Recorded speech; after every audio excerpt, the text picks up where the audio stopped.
Hello everyone, I am Poonam Bodhikar. Welcome back to Fly Academy. Today we are going to discuss the remaining part of the gravitation. Till now I have provided you only the one video related to the gravitation. From today I will provide all the videos related to this. So in first video what we have seen, we will discuss for that in short only. So first we have discussed what is gravitation, what is circular motion, and in that video also I have discussed the types of motion, that is linear motion, uniform circular motion, non-uniform linear motion, also non-uniform circular motion. So type of motion I have discussed in that, you can see that video. And in third and after that we have seen the centripetal force. So this topic we have discussed in that video. So first, what is the circular motion? The motion where the object revolves in the circular orbit. And to move the object in a circular orbit, that object requires one force, and that force is called as the centripetal force. So what is gravitation force? Gravitation is the force that attracts the object towards the earth, and that force is directed towards the center, and the object always falls vertically downward. So this topic we have discussed in the previous video, and today we are going to discuss the Kepler's law of motion. So, and this gravitation and this theory of gravitation is given by Isaac Newton, Sir Isaac Newton. So you should know the name of the scientist, because sometimes in MCQs they can ask the scientist name. So you should know the theory of gravity is given by the Sir Isaac Newton. After that, we are going to discuss the Kepler's law of motion. Kepler's law of motion. Now see. तो देखो अभी अपन Kepler's law of motion देखेंगे. इसके पहले मुझे बताना है कि गैलीलियो ने टेलीस्कोप डिस्कवर किया, लेकिन टेलीस्कोप डिस्कवर होने से पहले साइंटिस्ट लोग नेकेड आईज से प्लैनेट्स को ऑब्जर्व करते थे, और नेकेड आईज से जब वो प्लैनेट्स को ऑब्जर्व करते थे तब उन्होंने कुछ डेटा को कलेक्ट किया.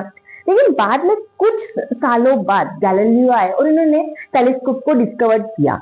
तब क्या किया गैलीलियो ने, हर एक प्लैनेट का मोशन, उनकी इंफॉर्मेशन को कलेक्ट करके रखा, वो डेटा कलेक्ट करके रखा, और this data is used by the Johannes Kepler's. नाम याद रखो, ओहान्स केपलर्स ने ये डेटा को कलेक्ट किए वाले डेटा को यूज किया, and he have given the Kepler's law of motion, three planetary motions, and that is only known as the Kepler's law of motion. So याद रखो, सबसे पहले गैलीलियो पिक्चर में थे, मतलब गैलीलियो ने क्या किया, टेलीस्कोप को डिस्कवर किया. टेलीस्कोप को डिस्कवर करने के बाद जो डेटा उन्होंने कलेक्ट किया, ये डेटा किसने यूज किया, केपलर्स ने यूज किया, और केपलर्स ने प्लैनेटरी मोशंस दिए, प्लैनेटरी लॉज दिए, 3 लॉज दिए, and that is nothing but the Kepler's law of motion. So अभी 3 लॉ पढ़ते हैं अपन, Kepler's first law, Kepler's second law, Kepler's third law. सबसे पहले आप ये जान लो कि फर्स्ट लॉ को क्या बोलते हैं. See now, the first law, Kepler's first law is also called as law of orbit. This is the first law, okay, first law. And Kepler's second law is called as the law of area. देखो जो मैं जो लिख रही हूँ, law of orbit, law of area, this is not mention in the text book, but you should know the first law of Kepler's is also called as the law of orbit. The second law of the Kepler's is called as the law of area, and third law is called as the law of period. तो it is important, क्योंकि ऐसे questions MCQs में पूछ लेते हैं कि third law is also called as that, so you should know it is the law of period. तो ये 3 लॉ ये है केपलर्स ने, that is also called as the planetary law of motion, Kepler's law of motion, Kepler's 3 laws. तो exam में question पूछा जाता है, take 3 laws of the Kepler. सो ये इंपॉर्टेंट है, इंपॉर्टेंट क्वेश्चन. आपको ये लॉ जब आप लिखोगे एग्जाम में, तो you should also draw the diagram related to this. Okay, तो देखो जब भी प्लैनेट मूव करते हैं, ये बराबर सर्कुलर ऑर्बिट में मूव नहीं होते. ये कौन से ऑर्बिट में मूव होते हैं, इलिप्टिकल ऑर्बिट में. अभी आपको इलिप्स कैसा होता है, जब कोई भी कोन, एक कोन होता है, अगर आप कोन को कट कर रहे हो कोई पोजीशन से, तो आपको एक पोजीशन मिलता है that is nothing but the ellipse, और वो होता है, ये जो शेप दिख रहा है इसको, ये होता है इलिप्टिकल ऑर्बिट। अगर प्लैनेट मूव हो रहा है, ऐसे मूव हो रहा है इलिप्स, ये वाले इसमें, तो इसको बोलते हैं इलिप्टिकल ऑर्बिट। तो अभी देखो प्लैनेट ऐसा ही मूव होने वाला है। सो अभी फर्स्ट लॉ में क्या होता है, जैसे याद रखो आप सर्कल की जब भी बात करते हो, सर्कल की बात कर रहे थे, इंपॉर्टेंट पॉइंट सर्कल में, what is the important point in the circle, it is nothing but the centre. But when you are talking about the ellipse, when you are talking about the ellipse, there is no center. Okay, ellipse having the two focus, that is also called as the foci. Focus is singular, foci is plural. So f1 and f2, these are the two focus of the ellipse. So what first law says, see what the first law says, और आपको ये जो law है जिसका statement आप लिखते हो exam में, तो वो बिल्कुल बराबर से स्टेटमेंट लिखो, अपने मन से नहीं लिखना स्टेटमेंट। जो स्टेटमेंट आपके साइंटिस्ट ने दिया है, केपलर ने जो सेंटेंस दिया है वो सेंटेंस आपको लिखना है। तो देखो टेक्स्ट बुक में क्या दिया है sentence, the orbit of a planet is an ellipse with the sun at one of the foci. तो अभी क्या है, मैं अभी भी बता रही हूँ फर्स्ट लॉ, आपका प्लैनेट कैसे मूव हो रहा है, इलिप्टिकल ऑर्बिट में मूव हो रहा है। जैसे ही circle having the important point as center, the ellipse having two important point, that is the focus, there is two focuses, so we can say it is as the foci f1 and f2। जैसे दो focus है यहाँ पे f1 और f2 मैंने यहाँ पे place कर दी, तो वो क्या बोल रहे हैं, consider sun at one of the foci, कोई भी एक फोकाई पे सन को रख दो। अभी जैसे मैंने यहाँ पे सन को रख दी, this is the sun.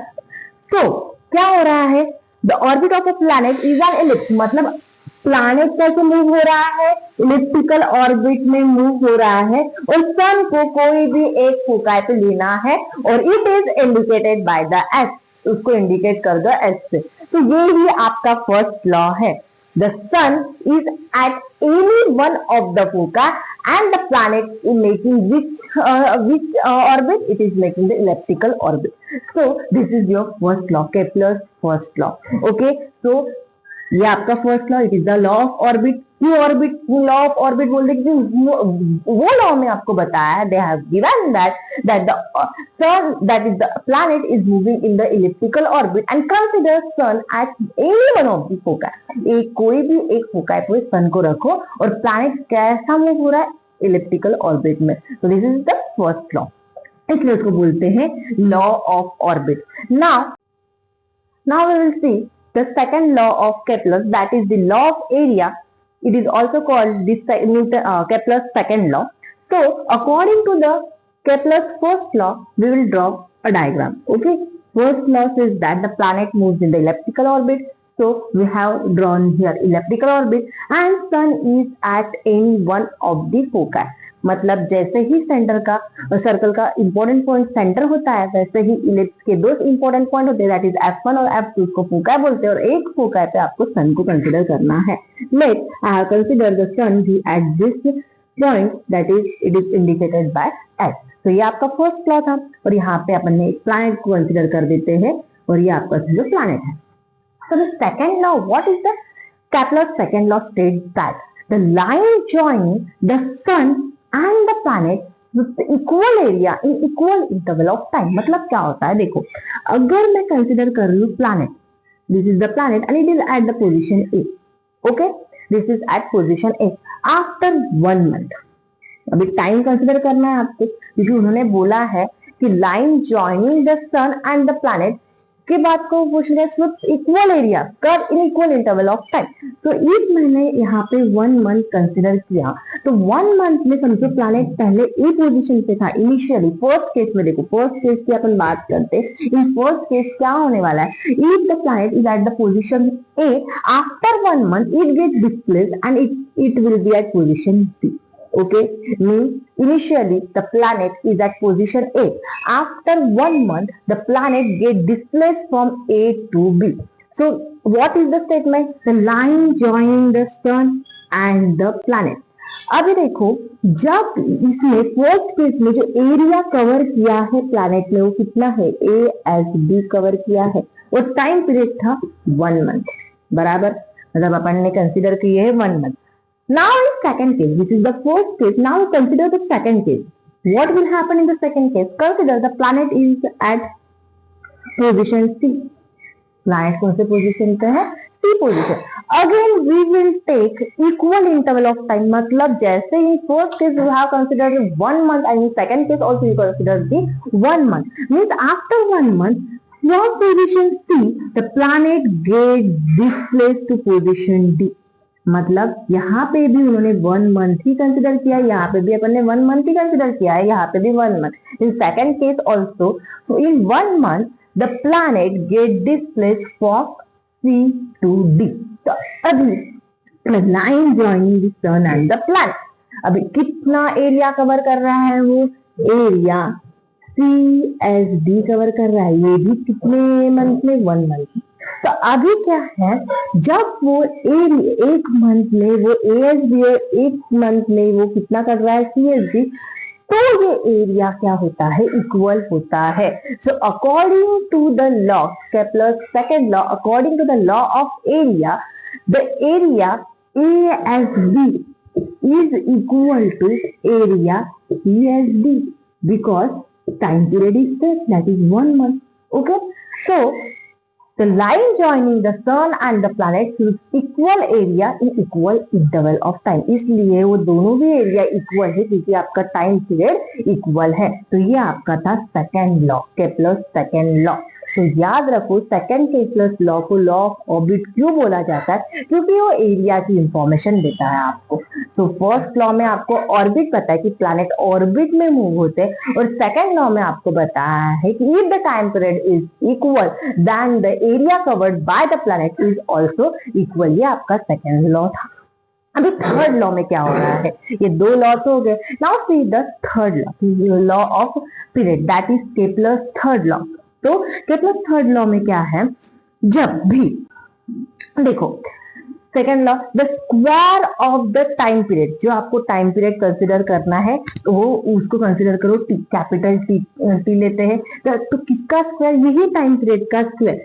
The square of the time period is directly proportional. Time period कौन सा टाइम पीरियड? मतलब प्लैनेट के मूव होने का टाइम पीरियड. मतलब प्लैनेट यहाँ से A to B जा रहा है, B to C जा रहा है, C to D, D to A, ऐसे जाते उसको कुछ टाइम रिक्वायर्ड हो रहा है. तो उसका square of the time period is directly proportional. तो ये डायरेक्टली प्रोपोर्शनल की साइन है. Is directly proportional to the mean distance. Mean distance तो आपको अभी मीन मतलब समझता है आपको? Mean is nothing but the average. जब आप कोई भी नंबर्स लेते हो उसका एडिशन करते हो, जितने नंबर्स का एडिशन किया उतने ही नीचे आप उसको डिनोमिनेटर में डिवाइड करते हो, आपको एक वैल्यू मिलती है. That is nothing but the mean, that is nothing but the average. तो mean is nothing but the average. तो आपको क्या करना है? ये पूरा मतलब एक कौन से डिस्टेंस का, जैसे ए एस एक डिस्टेंस है, ए बी एक डिस्टेंस है, सी एस एस डी ये एक डिस्टेंस है. और आप ऑब्जर्व कर रहे हो A S A B C S, तो ये सब हर बार डिस्टेंस चेंज हो रहा है क्योंकि ये प्लैनेट जब प्लैनेट ए पोजीशन पे था तब ये भी दोनों का डिस्टेंस देखो. जब ये ए पोजीशन पे था तो ये ए पोजीशन पे था तो ये सन के बहुत पास में था. जब वो बी पोजीशन पे आया तो वो थोड़ा पास में आया, लेकिन सी पोजीशन पे गया जब तब वो डिस्टेंस क्या हुआ? बढ़ गया. तो हमेशा क्या हो रहा है? यहाँ पे डिस्टेंस वैरी हो रहा है, इसलिए इसका आप मीन ले रहे हो, उसका एवरेज ले रहे हो. तो square of the time period is directly proportional to the cube of the mean distance between the sun and the planet बोल सकते हो आप. Between this is the sun और प्लैनेट हर बार आपको हर बार अपनी पोजीशन को चेंज कर रहा है. तो उस हर बार जब पोजीशन को चेंज कर रहा है तो उसका अपन ने मीन ले लिया और उसके ही क्यूब को वो क्या है? वो square of the time period directly proportional है. तो इसका यही है आपका लॉ ऑफ पीरियड. मतलब इस फर्स्ट लॉ में क्या बताया है ऑर्बिट के बारे में कि सन क्या हो रहा है? प्लैनेट क्या हो रहा है? इलेप्टिकल ऑर्बिट में मूव हो रहा है और सन को आप कोई भी एक फोकाई पे ले रहे हो. और सेकंड इसमें बताया law of area. Law of area में क्या हो रहा है आपका? मतलब आपने अगर इक्वल टाइम पीरियड रखा तो क्या हो रहा है? इक्वल टाइम तो एरिया क्या हो रहा है? इक्वल कवर हो रहा है. और एक यहाँ पे पॉइंट आप नोट करो, जब भी क्या होता है सन प्लैनेट सन के पास होता है, डिस्टेंस कम है तो वो फास्ट मूव होता है. ये बहुत अच्छे से याद रखो. ये याद रखो, जब भी planet is near to the sun, when the planet is near to the sun then the planet move faster, और जब वैसे वो फार अवे जाता है, अभी यहाँ पे सन देखो यहाँ पे फार अवे गया है या ये पोजीशन पे और डी पोजीशन पे देखो डिस्टेंस ज्यादा है, मतलब planet is far away from the sun, तो डिस्टेंस क्या, तो स्पीड क्या होती है, कम होती है। यहाँ जब भी डिस्टेंस प्लैनेट और सन का, जब प्लैनेट और सन का जो डिस्टेंस होता है जब वो कम होता है तो स्पीड क्या होती है, ज्यादा होती है। प्लैनेट और सन का जब डिस्टेंस ज्यादा होता है तो स्पीड क्या होती है, कम होती है। इस हिसाब से वो बराबर डिस्टेंस एरिया को कवर करता है, इसलिए एरिया क्या होता है, इक्वल होता है। जब ए टू बी जा रहा है 1 मंथ लग रहा है ए टू बी जाने के लिए, और सी टू डी भी जाने के लिए 1 मंथ लगता है, तब उस टाइम पे वो क्या कर रहा है, इक्वल एरिया कवर कर रहा है। मतलब line joining the sun and the planet sweeps equal area, sweeps मतलब ही कवर करना होता है, ओके, डिस्टेंस कवर करना होता है, तो sweeps equal area is equal interval of time. और अभी law of time period, law of period या फिर टाइम पीरियड में क्या होता है, जो टी है it is nothing but the time period. Time period मतलब ही क्या हो रहा है, जो टाइम लग रहा है प्लैनेट को मूव होने के लिए, तो वो आपने that is nothing but the time period, जिसको आपने टी से डिनोट किया है। बाद में we have taken the R is nothing but the mean of the distance between the sun and the planet. Sun और प्लैनेट में जो वो डिस्टेंस है इसका मीन लेके आपने आर की वैल्यू कैलकुलेट की है। तो थर्ड लॉ क्या बोलता है, जब square of the time period is directly proportional to the mean cube of the mean distance between the sun and the planet. अब ये प्रोपोर्शनलिटी को हटा दो, T square is equal to, हमेशा प्रोपोर्शनलिटी को जब हटाते हो तो इज इक्वल टू के साथ एक कांस्टेंट कंसीडर करते हो, अपने के ले लिया आर क्यूब, तो यही आपका यहाँ पे क्या आ जाएगा, अभी आर क्यूब को इधर लेके जाओ तो के की वैल्यू क्या बनेगी, T square upon R cube, ये आपकी कांस्टेंट की वैल्यू है। तो ये आपके 3 लॉज है, law of orbit, law of area, law of period. याद रखो ये क्वेश्चन आता है एग्जाम में, state Kepler's law of motion, ये तो आपको लिखना, या फिर कभी Kepler state planetary law of motion. तो प्लैनेटरी लॉ ऑफ मोशन आपको किसने दिया है, केपलर्स ने ही दिया, तो आपको याद रखना है कि प्लैनेटरी लॉ ऑफ मोशन मतलब ही केपलर्स लॉ ऑफ मोशन आपको लिखने हैं, तीनों भी लिखना। और you should know, you should remember that always draw the diagram, diagram के साथ वो लॉस को लिखो, then you will get the full 2 marks. 2 marks का क्वेश्चन आ सकता है, या फिर कभी 3 मार्क्स का, हर एक लॉ पे 1 मार्क्स हो सकते हैं, साथ में डायग्राम भी ड्रॉ करो। ओके, तो ये तीनों भी लॉ हो गया। अभी आप इसके बाद देखते हैं Newton universal law of gravitation. Okay, now we will discuss Newton universal law of gravitation. तो न्यूटन जो केपलर्स ने 3 लॉज दिए हैं, he had used all the information of the Keplers, now considered the all the data which was given by the Keplers, and he also formulated his law, that is the Newton's universal law of gravitation. Okay, उसको ही उन्होंने आप बोल सकते हो कि theory of universal gravity उन्हें provide की। पूरा जो केपलर्स के डेटा था उनको उन्होंने रिवाइज किया, he revised all the data given by the Keplers and he have put, he have formulated his own law, that is Newton's universal law of gravitation, that is also called as the theory of universal gravity. Okay, so what this law states, this law states that the force of attraction, the force of attraction is directly proportional to the product of the masses. 2 mass consider करो, that is product of the mass, मतलब 2 मास है, एक का समझो ये एक मास है, यहाँ पे एक ऑब्जेक्ट है m1 और ये आपका ऑब्जेक्ट है m2। ओके, ऑब्जेक्ट m1 और m2, और इन दोनों में भी डिस्टेंस है समझो d। ओके, ये दोनों ऑब्जेक्ट में डिस्टेंस है d। तो अभी देखो फर्स्ट, तो आपको हमेशा जब आप ये लॉ लिखते हो तो आपको ये m1 m2 d को मेंशन करना है, इट्स इंपॉर्टेंट। तो late m1 and m2 be the masses, is be the 2 masses, and d is nothing but the distance between that 2 masses m1 and m2. So देखो law क्या बोलता है, force of attraction is directly proportional product of the masses, मतलब ये 2 masses है उन दोनों का product, and it is inversely proportional to the square of the distance. Inversely आया इसलिए 1 upon square of the distance, इन दोनों में डिस्टेंस दिए, इसके स्क्वायर को inversely proportional to the square of the distance between m1 and m2। ये हो गया आपका, ये स्टेटमेंट के अकॉर्डिंग आपको मैथमेटिकल इक्वेशंस मिल गए हैं। According to this statement, these two equation get generated, and this is the equation 1 from that statement and this is the equation 2 from that statement. Okay, मतलब ही दो masses है. We have considered mass m1 and m2 and the distance between them is d. Okay, so F is directly proportional to the force of attraction is directly proportional to product of the masses. इसलिए product ले लिए दो masses can inversely proportional से 1 upon लेके square of the distance between them इनका square ले लिया. Okay अभी इन दोनों को कंबाइन करते हैं. After combining what you will get F is direct is proportional to m1 m2 upon d square. Okay m1 m2 upon d square. अभी ये प्रोपोर्शनलिटी के साइन को हटाना है तो हमेशा मैंने अभी बताई जब भी हटा देते इज इक्वल टू के साथ एक कांस्टेंट या वहां पे कांस्टेंट था आपका g, लेकिन ये कांस्टेंट का बहुत इंपॉर्टेंट है क्योंकि ये क्वेश्चन ये इसका एमसीक्यू जनरेट होता है. ये कांस्टेंट को डिनोट करते हैं कैपिटल जी से और उसका स्पेशल नाम है यूनिवर्सल कांस्टेंट. इसको बोलते हैं यूनिवर्सल सॉरी ग्रेविटेशनल कांस्टेंट. क्या बोलते हैं? ग्रेविटेशनल कांस्टेंट बोलते हैं. याद रखो कि ग्रेविटेशनल कांस्टेंट की एक वैल्यू होती है क्योंकि because it is a constant, एक कांस्टेंट वैल्यू रहेगी आपकी, उसका एक कुछ यूनिट भी रहेगा. जो यूनिट और वैल्यू दोनों भी एग्जाम में पूछी जाती है. कभी कभी आता है the SI unit of gravitational constant is that और the value of gravitational constant is that. तो ऐसा क्वेश्चन जनरेट हो सकता है. तो देखो एफ अभी ये प्रोपोर्शनलिटी को हटा के इज इक्वल टू एक कांस्टेंट लेना पड़ता है और ये कांस्टेंट ही कैपिटल जी से डिनोट करते हैं. जिसे बोला जाता है gravitational constant into m1 m2 upon d square. So ये आपका यूनिवर्सल लॉ ऑफ ग्रेविटेशन है. मतलब universal law of gravitation state that the force of attraction is directly proportional to the product of the masses and inversely proportional to the square of the distance between them.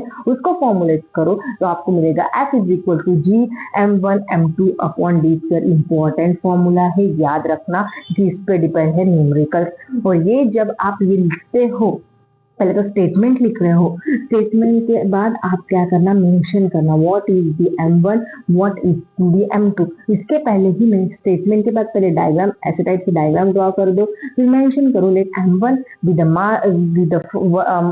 Mass of the first object and m2 with the mass of the second object and d is the distance between that two object. मतलब d एक distance है. मतलब आप mention करो, क्या mention करो? m1 को m2 को d को. और फिर उसके बाद लिखो according to the statement or according to the law we can formulate or we can formulate them in the mathematical form. That is what F is directly proportional m1 m2 inversely proportional d. तो इसको formulate करने के बाद आपको ये मिलता है. अब तो ये क्या हुआ आपका important formula F is equal to G m1 m2 upon d square. ये इंपॉर्टेंट है, स्टार कर दो ये फॉर्मूले को. ओके लेकिन अभी उसके बाद में अभी बताइए आपको कि g का भी इंपॉर्टेंस है. तो g को देखो, g की एक अपनी एक वैल्यू होती है, याद रखो क्योंकि वो ग्रेविटेशनल कांस्टेंट है, ये हमेशा कांस्टेंट रहेगी. That is nothing but 6.673 into 10 to the power minus 11 newton metre square per kg square. ये पर केजी स्क्वायर को कभी ऐसा भी लिखा जाता है newton metre square kg to the power -2. याद रखना केजी टू द पावर -2 भी रहा तो कंफ्यूज मत होना क्योंकि per square is nothing but the to the power -2 भी कभी रह सकता है. तो अभी क्या हो रहा है, ये वैल्यू और ये यूनिट को आपको अच्छे से याद रखना है, इंपॉर्टेंट है. अभी कभी कभी आपको यूनिट नहीं याद है लेकिन आपको फॉर्मूला याद है. यहाँ से मैं जी का फॉर्मूला निकाल सकती हूँ क्या? देखो अगर मुझे यहाँ से जी का फॉर्मूला निकालना है तो क्या बनेगा? एफ. अभी ये जी के डिनोमिनेटर में है तो ये एफ के न्यूमरेटर में बनेगा, इधर के साइड में जाएगा. तो ये जी के साथ न्यूमरेटर में तो इधर जाने के बाद डिनोमिनेटर में बनेगा. तो मेरा फॉर्मूला जी का F D square upon m1 m2 बन रहा है. अभी मुझे जी का यूनिट नहीं याद है तो याद रखना ये जो मैंने लिखा है न्यूटन मीटर पर केजी स्क्वायर ये ऐसा यूनिट है. तो सबसे ऐसा यूनिट आपको पता है. जी का ऐसा यूनिट अगर आपको नहीं याद है और क्वेश्चन में पूछा गया है कि आपको कि वो the SI unit of gravitational constant is dash ऐसा कुछ पूछा लेकिन आपको F का फॉर्मूला पता है फिजिकल जी m1 m2 upon d square. तो यहाँ से आप SI यूनिट को डिराइव कर सकते हो. तो कैसे? पहले क्या करो आप g को एक साइड में रख देना और g का फॉर्मूला क्रिएट करना जैसे आपने यहाँ पे क्रिएट कर दिया है. तो उसके बाद सबसे SI यूनिट लिखो. एफ का ऐसा यूनिट होता है न्यूटन, दैट इज इसको डिनोट करते हैं एन6। आपको पता है D is nothing but the distance, और डिस्टेंस का ऐसा यूनिट क्या होता है मीटर। अब यहाँ पे डी स्क्वायर है इसलिए वो बन जाएगा मीटर स्क्वायर अपॉन m1 मतलब मास है, मास का ऐसा यूनिट क्या होता है केजी, और m2 भी मास है उसका ऐसा यूनिट बन जाएगा केजी। मतलब यूनिट क्या बन गया newton metre square per kg square. इसको ही आप लिख सकते हैं newton metre square kg to the power -2। मतलब ये आपका यूनिट है। अगर आपको यूनिट नहीं याद आ रहा है तो आप ऐसे भी फॉर्मूले से आप यूनिट को डिराइव कर सकते हो। तो ये आपका हो गया theory of universal gravity. It is nothing but the Newton's universal law of gravitation. तो आज अपन ने पढ़े के प्लस के 3 लॉ, मतलब प्लैनेटरी मोशन के 3 लॉ पढ़े। First law, second law, third law. First law को बोलते हैं law of orbit, second law को बोलते हैं लॉ ऑफ एरिया, थर्ड को बोलते हैं लॉ ऑफ टाइम पीरियड। और उसके बाद पढ़े Newton universal law of gravitation, जिसमें आपने एफ का फॉर्मूला लिखा था, साथ में जी याद रखो, जी इसको ही बोलते हैं ग्रेविटेशन कांस्टेंट, उसकी वैल्यू और उसका भी आपने यूनिट देखा है newton metre kg square, newton metre square per kg square. Okay, तो ये होगा नेक्स्ट वीडियो में। अभी अपन देखेंगे इसके फर्दरली जो भी पार्ट है वो डिस्कस करेंगे। ओके, आज के लिए इतना ही। Thank you.